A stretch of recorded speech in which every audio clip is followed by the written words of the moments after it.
Lead also has negative impacts on behavior. It's not just about intelligence. Lead shortens children's attention span. It makes them hyper-irritable. It increases risk of attention deficit disorder. It increases risk of dyslexia. And there are some emerging studies which suggest that children who are exposed early in life to lead are more likely when they become young adults to have encounters with the law and to end up in prison. Now, we've made progress in the United States in reducing the use of lead. We've removed lead from gasoline starting in the 1970s. Also in the 1970s, we passed legislation to remove lead from paint. We got lead out of food cans. Most of you won't remember, but in the old days, soup cans had a bead down the side, and that was a lead bead. No longer. That stopped about 25 years ago. And the result that is that we've had very substantial reductions in lead exposure in this country. Here are the data, for example, on lead in gasoline. We took lead out of gasoline beginning in 1976 in the United States. We took it out gradually. We didn't just do it all at one swoop. Instead, it was phased over almost 20 years. And from 75 to 1980, the use of lead in gasoline, as you can see from the scale here, decreased by about 50%. And it was anticipated that there would be some very modest decreases in blood lead levels at that time. The prediction was this white line up here. In fact, what happened was that blood lead levels in the American population plummeted. They dropped by more than 50%, very closely in parallel to the decline in lead and gasoline.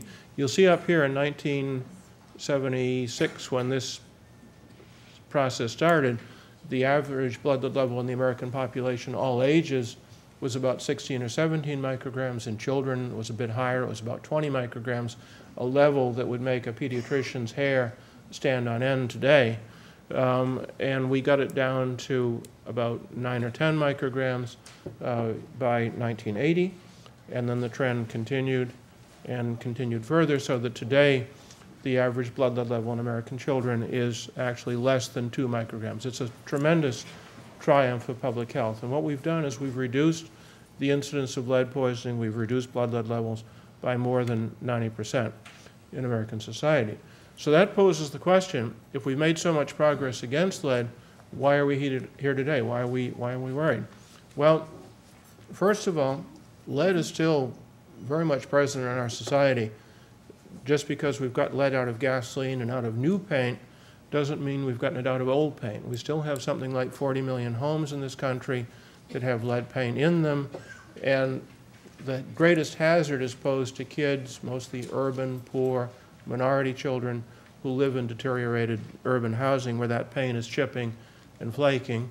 But the hazard is not restricted to inner city kids. About 15% of our cases of lead poisoning across New York State, including the city, occur in middle-class families, upper-class families, families that are renovating their homes, do-it-yourselfing. We've had a couple of very severe cases of lead exposure in pregnant moms who were sanding paint in the room that they intended to use as their new baby's nursery, just devastating levels of toxicity. So lead is here, and any home that was built before 1970 is at risk of having lead in it unless it's been specifically leaded. So that's something you have to worry about. And then most recently, and the whole thing that we've read about in the papers the past couple of months, the fact that we have very lax federal regulation of imported goods has led to this business of lead coming into the country on toys and other products. So here are some pictures. I want to acknowledge Megan Bullock, our research assistant, who's in the back up here, who put this together for me. Here's Thomas the Tank. Here are some other leaded toys, and here are still some more. And the problem that we're learning, initially we thought it was a few discrete, like lead-painted toys, like the trains here, but we've come to realize that a lot of these brightly colored plastics that are coming in from overseas, principally, but not only from China, have lead in them. And it's a diffuse problem and really a tough issue for parents to confront as the holiday season and gift giving and all the rest is hard upon us. So what we've tried to do is put together a list here for you of websites. I'll show you 2 or 3 slides with these websites, and then I'll offer my own thoughts on what steps we can all take to protect our children and our grandchildren. I think the first one up here, www.healthytoys, is particularly good. Also, my wife told me just this morning that if you go into Google and you type toys not made in China, you'll get information. So I haven't tested that one myself, but I pass it on. It's from a good source.